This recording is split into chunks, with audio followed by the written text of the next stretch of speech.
Entreprendre hors des normes est le podcast dédié aux femmes entrepreneurs qui désirent faire la différence par leur différence. Je suis Anne-Valérie Raucourt. Depuis 2010, j'accompagne les femmes originales et ambitieuses qui veulent se créer une vie riche et libre par la voie de l'entrepreneuriat.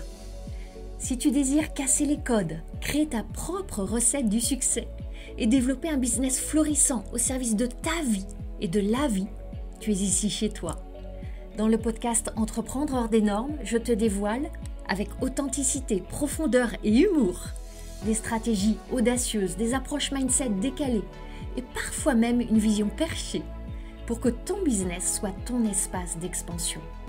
Ici, on célèbre ensemble la puissance des femmes qui osent assumer leur singularité, exprimer leur plein potentiel et laisser leur empreinte. Bienvenue dans ce nouvel épisode du podcast Entreprendre hors des normes. Aujourd'hui, j'ai envie qu'ensemble on parle d'un grand défi auquel sont confrontés, je crois, toutes les entrepreneurs. Tu vas te reconnaître certainement, qui est ce défi autour de garder la motivation. Tu sais, la motivation, ce moteur qui crée la persévérance, la discipline, le goût de l'effort, même quand t'as plus beaucoup d'énergie, même quand l'envie s'émousse, même quand les émotions difficiles s'invitent, comme le découragement, l'abattement, l'amertume, la frustration, tu sais, toutes les émotions que tu rencontres en chemin. Parce que si tu es là, tu as des ambitions, tu as envie d'atteindre des grands objectifs. Et tu sais que pour ça, tu vas avoir à déployer tes grands talents, à déployer des grandes compétences, à faire des grands efforts par moment aussi. Et c'est derrière ces efforts que se cachent des mots que très souvent on n'aime pas mettre sur le devant de la scène. Tu sais, ces mots-là que j'ai déjà égrenés: discipline, persévérance, assiduité, constance. Derrière tous ces mots, il y a un autre mot. Ça parle de volonté. Seulement, le problème avec la volonté, c'est que par moments, elle nous fait défaut. Tu sais, ces jours où tu allumes ton ordinateur, tu vois ta liste de choses à faire, tu regardes ton agenda et tu te dis: oh non, je veux pas, je peux pas. Et là, tu te dis: j'ai un problème de discipline. C'est pas pour moi, j'ai pas ce qu'il faut. Ce que je veux te montrer dans cet épisode de podcast, et je l'entends tellement souvent chez des clientes en coaching, c'est pas un problème de discipline. C'est pas que toi, tu n'es pas assez discipliné alors que d'autres seraient plus disciplinés. Comme si c'était une identité qui te collait à la peau. C'est pas non plus un problème de motivation en soi. Le dénouement, et c'est très souvent le cas dans les espaces de coaching, ça se joue à un autre niveau.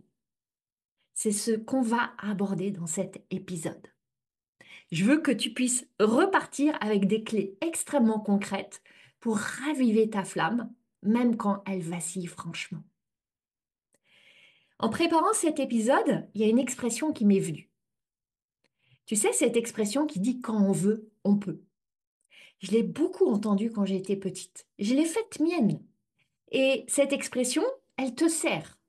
Absolument. Elle parle de ton pouvoir personnel. Ton pouvoir personnel pour donner vie à tes désirs, pour mobiliser tes ressources. Et franchement, j'aime penser que quand je veux, je peux. C'est une expression que je trouve très soutenante, mais elle a ses limites. Ses limites, c'est ce problème de la volonté. Je crois vraiment que la volonté, ce n'est pas une ressource inépuisable. Parce que quand tu es vraiment fatigué, quand tu te sens vraiment découragé, quand ton énergie, elle est au-dessous du niveau des pétales des pâquerettes en ce printemps, c'est très difficile de mobiliser ta volonté. Et on en vient à un moment où il faudrait de la volonté pour mobiliser ta volonté. Et là, on voit que tu es dans un cercle qui n'est plus très vertueux, qui devient quasi vicieux. quand tu n'as plus l'élan de mobiliser ta discipline, quand la persévérance, t'y crois même plus pour créer des résultats différents. Là, tu as l'impression d'être face à un mur, dans une impasse. Parce qu'en même temps, tu sais bien que si tu veux créer des résultats différents, ça va nécessiter des efforts différents ou des efforts additionnels. Mais quand la volonté n'est pas là, que faire? C'est là que je veux t'offrir une voie de contournement. Parce que la volonté, c'est presque comme du café. Tu peux t'en offrir un shoot de temps en temps. Ça peut te réveiller sur le moment, mais son effet va s'émousser au fil du temps. Alors là, moi, je veux te guider pour raviver ton feu sacré avec ou sans café. Et c'est une addict de café qui t'en parle. Pour moi, pas un jour sans ma dose de café. Mais c'est un autre sujet. En préparant cet épisode, je me suis posé une question. Bon, bien plus qu'une question, mais déjà cette question.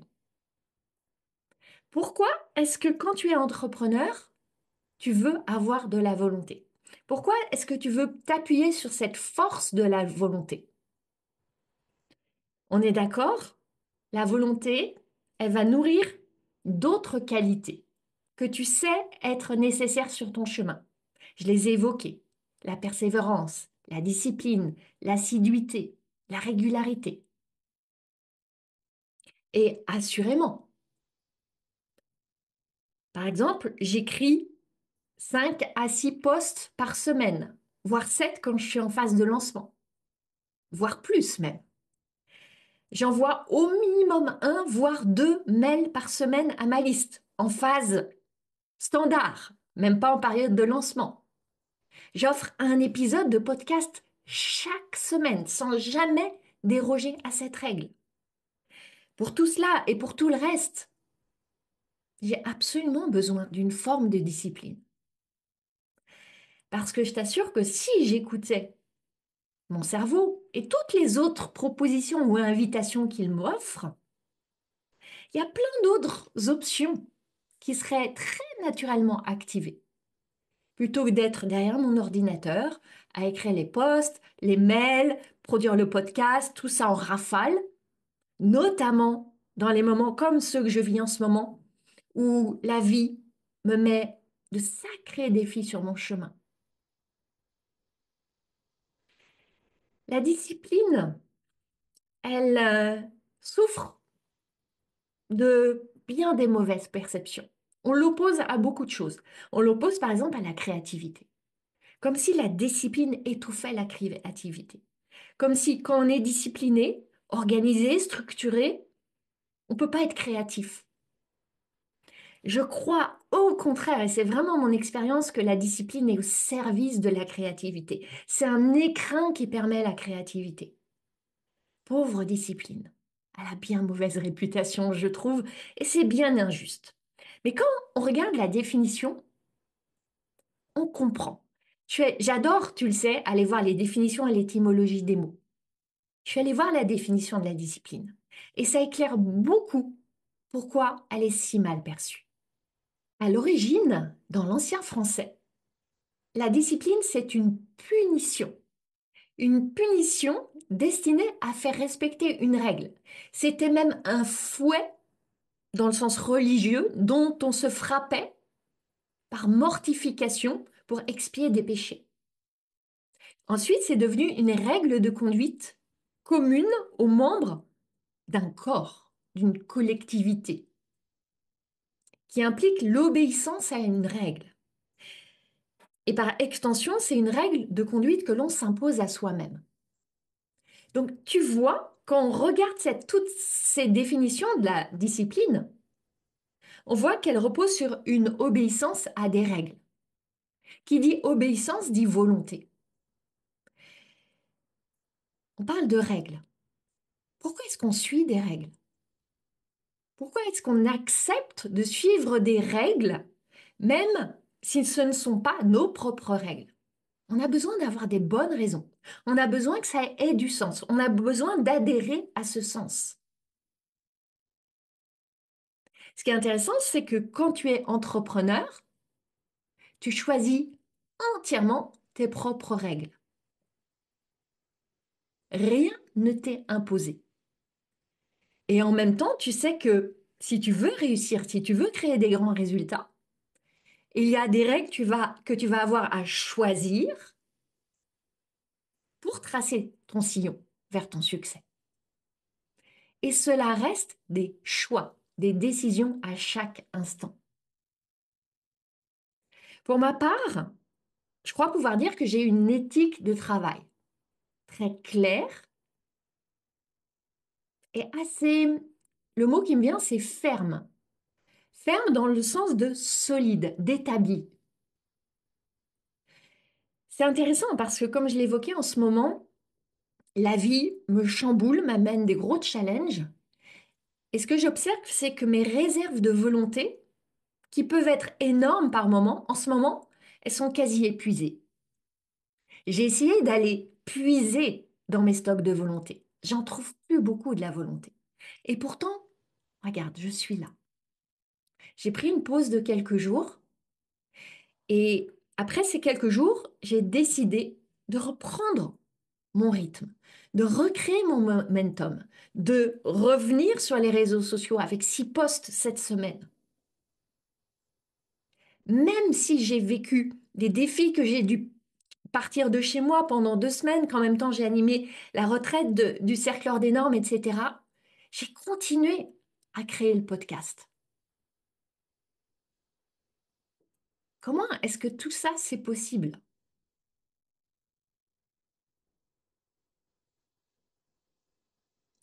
Comment est-ce que tout ça, c'est possible même quand la volonté fait défaut? Parce que j'aime voir la volonté presque comme un muscle. Un muscle que tu peux évidemment entraîner, fortifier. Tu peux le contracter, l'utiliser temporairement pour porter un poids, une charge, pour faire un sprint, mais pas en permanence. Imagine que tu portes un poids de 30 kilos en permanence. Ça va pas fonctionner. À un moment, tu as besoin de relâcher le muscle. Autrement, ça s'appelle une crampe. Et une crampe, c'est extrêmement douloureux. Tu as absolument à composer avec ton cerveau. Alors, j'ai évoqué ces moments émotionnellement éprouvants, ces moments de grande fatigue, d'épuisement, mais il n'y a pas que ça. Il y a aussi le fait que fondamentalement, ton cerveau déteste les obligations, déteste les contraintes. Quand tu lui dis je dois, il va se rebeller comme un jeune ado.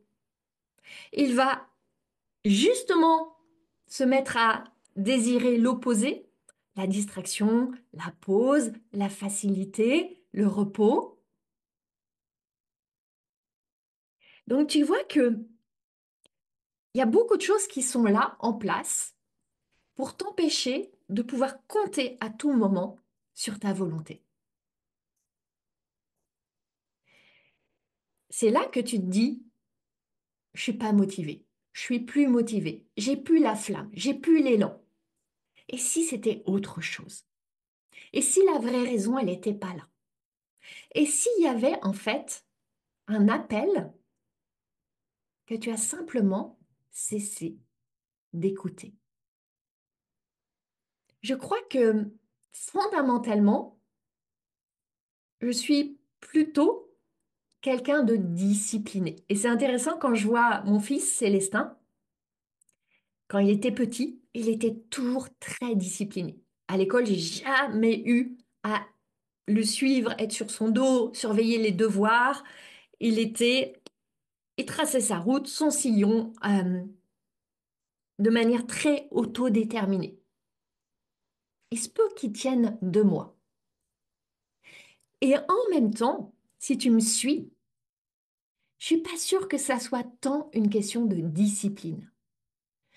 Parce que la plupart du temps, je dis bien la plupart du temps, il y a des exceptions, je ne me dis pas il faut. Il faut absolument que je le fasse comme s'il y avait une sanction derrière. Là, je suis en train d'enregistrer ce podcast. J'en ai écrit tout le déroulé, la trame, ce dimanche.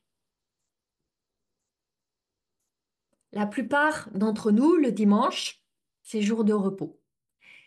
J'ai choisi d'écrire la trame de ce podcast en ce dimanche. Pourquoi? Est-ce que c'est une question de discipline? Non. C'est une question de conscience du fait que j'ai choisi mes propres règles. Et parmi mes règles, il y a d'offrir un podcast chaque jeudi et de tenir cette règle quoi qu'il advienne. Je choisis de respecter mes règles. Je choisis d'être celle qui honore ses règles. J'aime me voir comme celle qui chaque jeudi présente son offrande au monde. Parce que j'ai envie d'être cette femme-là. Et le dimanche, quand il faisait un temps magnifique, quand au lieu d'aller me balader, j'étais derrière mon ordinateur à préparer ce podcast, je pense à la version d'Anne-Valérie qui va arriver là jeudi. Est-ce que je veux être celle qui aura lâché, qui aura pas offert son podcast? Ou est-ce que je désire être celle qui aura honoré ses propres règles du jeu, qui aura tenu son engagement, qui aura offert cet épisode? Un épisode tellement connecté à ce qu'elle vit là maintenant. C'est aussi une question de congruence, une question d'intégrité. Parce que c'est important. Parce que cela importe. Cela importe plus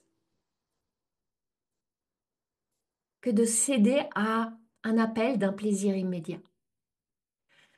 Alors, attention, il y a d'autres règles que je vais astucieusement transgresser. Je suis loin d'être la femme obéissante en tout. Là, tu as bien entendu, il s'agissait pour moi d'honorer une règle que j'ai choisie. Et je pourrais très bien choisir de changer la règle, de dire, je ne fais plus qu'un épisode tous les 15 jours, ou je m'autorise à en sauter un de temps en temps. Mais j'ai pas envie de ça. Ça me plaît pas, ça m'inspire pas, ça m'élève pas. En revanche, oui, il y a d'autres règles qui sont pas OK pour moi et que je vais transgresser allègrement. Dans mon livre Femmes hors des normes, je te raconte quelques histoires d'ailleurs à cet égard. Par exemple, quand dans une retraite de méditation, une retraite de la mouvance Vipassana, j'ai fait le mur. J'ai fait le mur du centre de retraite qui était un couvent. Et quand je dis fait le mur, littéralement fait le mur. Dans ce sens où j'ai sauté par-dessus un mur. Je raconte toute l'histoire dans mon livre. Il y a d'autres histoires de ce type-là. Parce que j'avais pu la volonté, mais surtout l'envie, le désir de me soumettre à cette règle-là, qui ne me convenait pas, ou plus. Il y a en toi deux forces qui s'opposent la plupart du temps. Tu as d'un côté les doutes, les peurs, les résistances qui vont se manifester sous la forme de procrastination, de sabotage, de fuite, etc. Tu connais tout ce champ-là très bien. Et de l'autre côté, tu as quoi? Tu as le désir. Le désir. Soit dit en passant, cette tension, cette opposition, d'un côté, tout le champ des doutes et de l'autre côté, le champ du désir, ces personnes qui sont en train de réfléchir à cette décision d'achat. C'est exactement ce qui se joue dans leur intérieur. Cette tension, cette opposition entre le doute et tout ce champ du doute d'un côté, et le désir et tout le champ du désir de l'autre. Et toi, si on revient à toi, regarde ce qui se joue à tout moment dans tes journées. Tu as à acheter des idées. Tu te vends à toi-même des idées.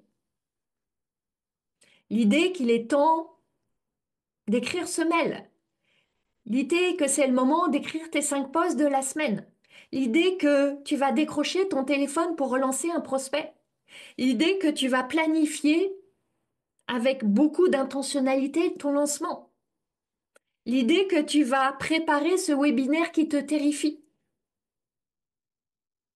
Tu te vends à toi-même ces idées. Et dans ton intérieur se joue cette résistance entre le désir et les doutes. Le désir est dit, j'ai envie de. Et si il n'est pas prêt à dire j'ai envie de, dans le sens j'ai envie de faire mon marketing, j'ai envie d'écrire mes mails, j'ai envie d'écrire mes posts, il va dire au moins je choisis de. Alors que la discipline, elle dit il faut que. Et le il faut que, ça nous anime très rarement. Donc tu entends bien, quand la flamme du désir, elle est peut-être pas assez intense, pas assez vive, elle te porte pas assez. Quand tu es juste dans ce processus de la raviver, de t'y reconnecter, tu peux toujours dire je choisis de. Je suis dans mon pouvoir personnel, ça a du sens pour moi, cela importe pour moi et je choisis de. Tu as vraiment à te connecter au désir. Le désir, il supplante la discipline. Quand tu désires, tu es prête à déplacer des montagnes. Alors moi, parfois, je m'attrape, je m'auto-attrape à danser entre il faut que et je veux, je désire, je choisis de, je décide de. Je me corrige. Et le désir, il est tellement plus puissant que la discipline. Parce que la discipline, quand elle n'est pas nourrie par la volonté, c'est compliqué. Et on l'a vu, la volonté, elle n'est pas toujours à ta disposition. C'est tellement important de scanner tout ce qui est dans tes journées, tout ce qui est dans tes semaines, dans ton mois. Par ce prisme, je choisis de. Récemment, j'avais une cliente dans Sacré Bise qui partageait en coaching de la honte.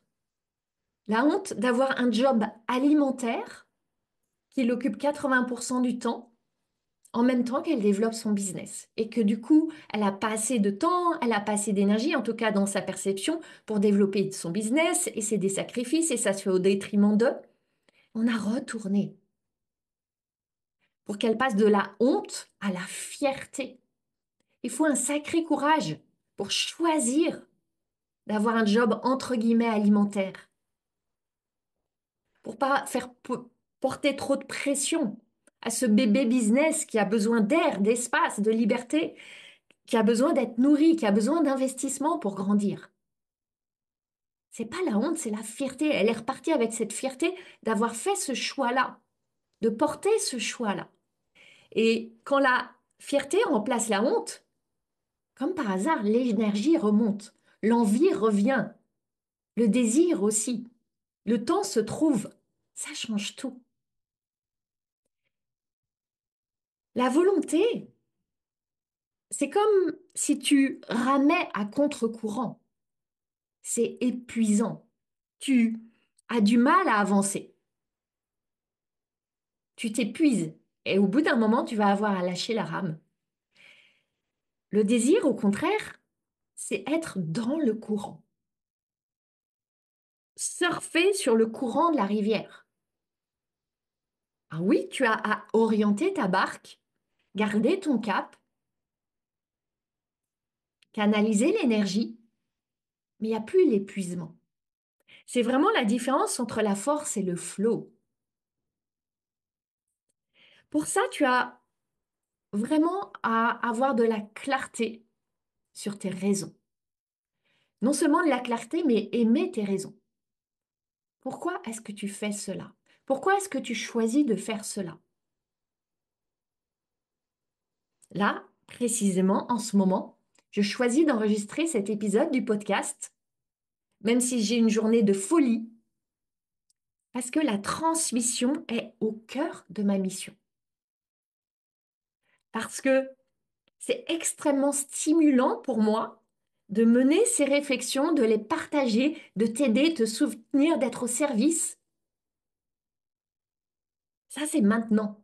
Et aussi, c'est important, parce que demain et jeudi, quand on va sortir cet épisode, je veux être celle qui a honoré ses engagements.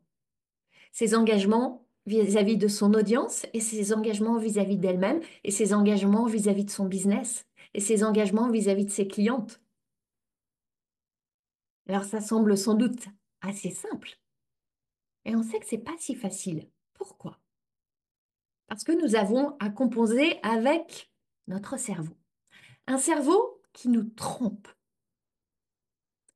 Ton cerveau, si tu en as un configuré un peu comme le mien, il te raconte des tas d'histoires. Il te raconte notamment des histoires que t'aimes pas faire ta compta, que c'est horrible de construire un tunnel, que tu feras mieux de faire autre chose que de faire ton marketing, que ce que tu désires vraiment, c'est te reposer, faire la sieste, aller faire une balade dans la nature pour humer les bonnes senteurs du printemps.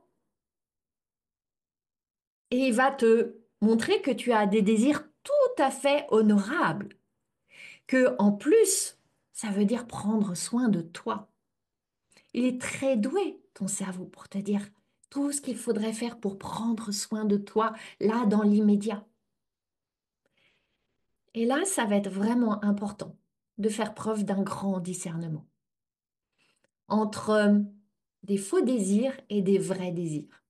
Ce que j'appelle faux désir, je mets faux, qui est un mot fort, pour parler de plaisir immédiat.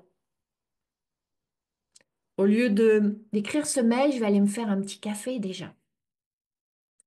Au lieu ce soir de terminer ma journée en finissant de créer mon tunnel, je vais aller voir ma petite série sur Netflix. Au lieu de recenser tous mes documents de compta, oh, je vais appeler cette amie parce que elle est dans la difficulté en ce moment, elle a besoin de moi. Au lieu de faire mon plan marketing pour la semaine prochaine, oh, bah, je vais aller scroller un petit peu sur LinkedIn, Insta, pour m'inspirer, voir ce que font les concurrents, trouver des idées. Nos cerveaux sont tellement doués pour créer des déviations de notre vrai chemin.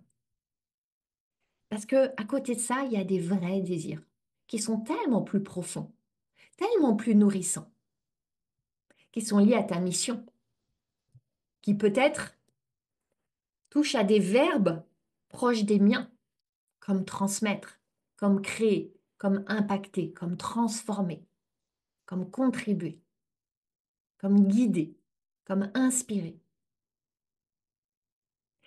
Ton cerveau va toujours te faire miroiter les délices du plaisir immédiat. Pourtant, il y a une partie de toi qui sait pertinemment que juste après, tu vas regretter. De la même manière que si tu es dans une phase où tu veux faire attention à ton poids, à ta silhouette, il y aura l'appel des cookies, l'appel du chocolat, l'appel du gros plat de pâtes. Tu cèdes à l'appel et juste après vient la culpabilité, les regrets, etc.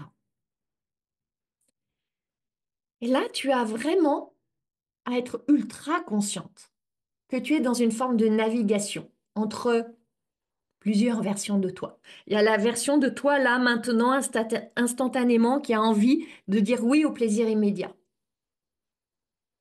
Et aussi, il y a cette version de toi du passé, qui a décidé qu'elle veut atteindre tel objectif avec son sacré bise cette année, qui veut avoir telle croissance, qui veut générer tel revenu, qui veut pouvoir offrir des vacances extraordinaires à sa famille, qui veut s'offrir un week-end dans un spa de luxe, qui veut toucher tellement plus de clients. Celle du passé, elle a décidé ça. Et elle a décidé d'un chemin pour y aller. Elle a décidé qu'elle allait faire un lancement. Elle a décidé qu'elle allait se montrer beaucoup plus en vidéo. Elle a décidé qu'elle allait passer de 1 post par semaine à 5 posts par semaine. Tu as à honorer les décisions de cette version de toi du passé. C'est toi maintenant qui as à honorer ces décisions-là, que tu as prises en conscience. Et puis, dans ta navigation, c'est aussi maintenant que tu prépares tes créations du futur, que tu crées ton identité du futur, que tu crées ton 31 décembre avec ces résultats extraordinaires que tu veux avoir générés. Tu es dans cette navigation entre ces versions de toi. Et là, maintenant, dans cet instant, en cédant au plaisir immédiat, en répondant au prends soin de toi qui parfois est juste une belle excuse, pas toujours, bien entendu, mais parfois, quand on regarde avec une honnêteté radicale, là, dans cet instant, qu'est-ce que tu as à choisir pour honorer ta version du passé et ta version du futur? Je pense très souvent, quand je suis dans les enregistrements du podcast, évidemment aux exemples de mes clientes. Là, je pense à une cliente sacrée bise qui avait installé une forme de routine de publication sur LinkedIn. Alors, ce mot de routine de publication, je crois que je t'en ai déjà parlé. Pour moi, il veut beaucoup dire. Le mot routine, en général, il suscite pas beaucoup l'envie. Qui dit routine, dit ce qui est arrivé chez cet entrepreneur, lassitude, perte d'envie, arrêt total, disparition totale de la plateforme. Et elle venait en coaching complètement congelée dans son envie, avec en même temps le désir de raviver cette flamme. Et ça nous arrive les unes les autres par rapport aux réseaux sociaux, d'y aller à fond, puis être en retrait, puis retourner, puis être en retrait. Là, c'est important de te demander pourquoi. Pourquoi est-ce que tu choisis de publier, par exemple, et c'était le cas de cette cliente sur LinkedIn? En vrai de vrai, pourquoi? Est-ce que c'est pour transmettre? Ok. Mais en vrai de vrai, pourquoi tu veux transmettre? Pour inspirer? Ok. En vrai de vrai. Pour être visible. Pourquoi tu veux être visible? Ok, tu veux des clients. Tu veux générer plus d'argent. Tu veux vivre ta meilleure vie. C'est à ça, si on est radicalement honnête, que sert LinkedIn. Je pense que 99% d'entre nous, si on n'avait pas des business, on ne serait pas sur les réseaux sociaux. Soyons honnêtes. Donc, est-ce que tu désires assez intensément avoir des clients, de l'argent, vivre ta meilleure vie pour engager les efforts nécessaires? Est-ce que tu désires assez triompher plutôt que garder un statut de victime qui subit, qui perd son pouvoir personnel? Et le plus souvent, ce triomphe, il se joue dans l'adversité, au cœur des défis. Il n'y a pas de triomphe sans adversité. Il n'y a pas de héros ou de héroïne sans épreuve sur le chemin. Et c'est de ça qu'il s'agit finalement. Désirer plus ta version future triomphante que ta version actuelle souffrante. Et c'est ta responsabilité d'activer ce désir. Tu as à désirer plus créer cette version qui recrée de l'énergie, qui remonte sur le cheval, que de te complaire dans ta version fatiguée. C'est peut-être un peu dur et piquant ce que je dis, mais parfois il y a une sorte de complaisance dans une version de nous-mêmes. Et je sais combien je peux avoir cette tendance par moment à me complaire dans la version fatiguée. Et c'est un choix. Tu as à désirer plus le changement que le statu quo. Désirer plus être libre que d'avoir raison. Et c'est de ça qu'il s'agit fondamentalement. Ton cerveau veut avoir raison. Avoir raison sur toutes les limitations qu'il te propose. Avoir raison sur les désirs immédiats qu'il t'offre. Mais la vérité, c'est que tu peux avoir raison ou agrandir tes capacités, libérer ton potentiel, vivre ton expansion.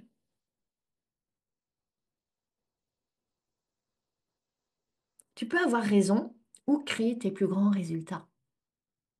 Je me suis demandé pourquoi est-ce que si souvent Tu vois, tes entrepreneurs, et bien sûr que ça m'arrive aussi, tu résistes à désirer.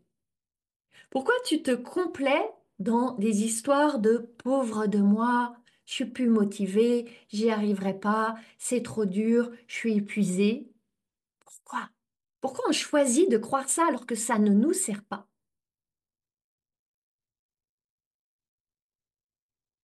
Je vais te proposer au moins deux raisons. D'abord parce que tu crois que c'est plus facile. C'est plus facile de croire que tu es fatigué, de pas y aller, de stagner, d'y aller mollo mollo. Est-ce que c'est vraiment plus facile? Je crois pas. Une fois encore, c'est peut-être plus facile dans l'immédiat, dans les minutes qui suivent, mais ça sera assurément pas plus facile de tenir cette position-là, où tu te déshonores sur la durée. La seconde raison, c'est que je crois, d'une certaine façon, que quand tu admets que tu as des grands désirs, quand tu admets que tu as des grandes ambitions, et que en même temps, tu vois que tu t'es infligé tellement de limitations, tellement de frictions, tellement de souffrances, que tu as perdu tellement de temps, waouh, c'est dur de faire ce constat. C'est dur de voir cela. Il faut tellement d'humilité pour ça. Alors, souvent, tu vas préférer rester dans la vieille histoire plutôt que d'opter d'aller créer la nouvelle histoire pour pas être face à ce constat qui requiert tellement d'humilité et de courage. Alors, quand tu t'observes en train de résister, tu peux vraiment te demander tout simplement, pourquoi est-ce que je veux faire ça? Ce truc-là que j'ai pas envie de faire, que j'ai juste envie de procrastiner. Pourquoi il est là sur ma liste? Pourquoi il est là dans mon agenda? Pourquoi j'ai prévu ça? En général, il n'y a personne qui te met le couteau sous la gorge, il n'y a personne d'autre qui crée ton agenda pour toi. Quelle chance nous avons!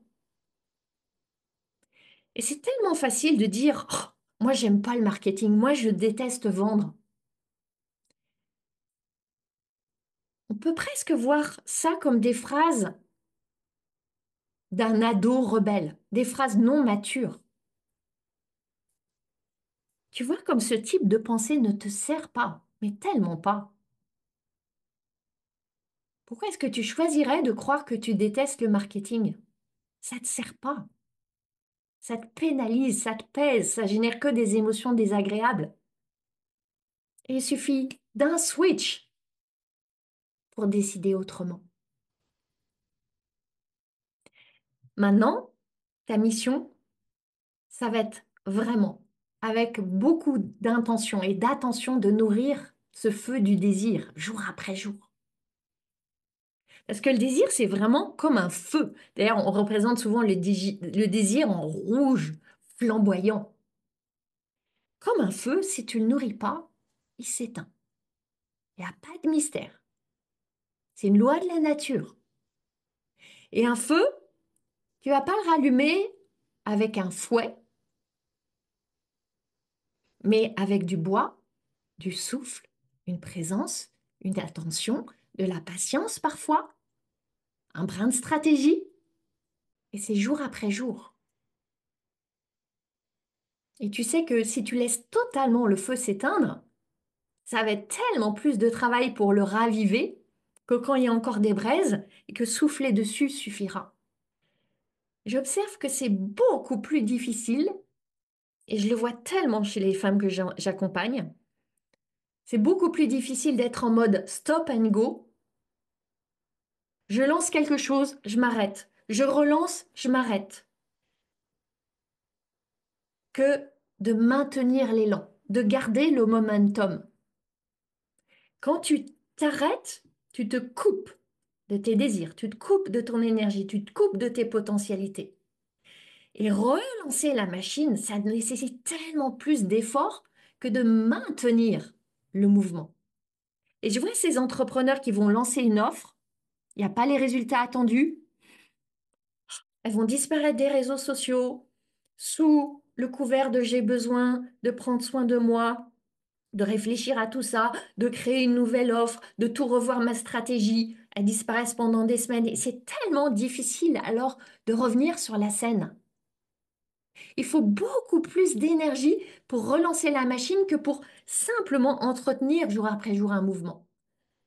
Alors oui, bien sûr, il y a des moments où on a des grosses déceptions, des gros abattements. Et oui, on a besoin de vivre pleinement ces émotions, les laisser nous traverser. Et on peut avoir besoin, et c'est mon cas, par moment, d'un moment de retrait. Mais attention, attention à ce moment où vient le choix. Je prolonge, et là je ne fais que prolonger la souffrance, ou je reviens sur le devant de la scène. Quand tu vois une fusée qui est posée là sur son tarmac, il faut une énergie phénoménale pour propulser la fusée. C'est visible, tu vois cette flamme, tu sens que la poussée, c'est difficile. Et ensuite, quand elle est sur sa trajectoire, c'est juste de l'entretien. Je suis pas ingénieur, mais j'imagine très bien qu'il faut très peu d'énergie à ce moment-là pour qu'elle poursuive sur sa trajectoire. En revanche, si tu la fais revenir sur Terre, il va falloir à nouveau créer une énergie phénoménale pour la faire repartir.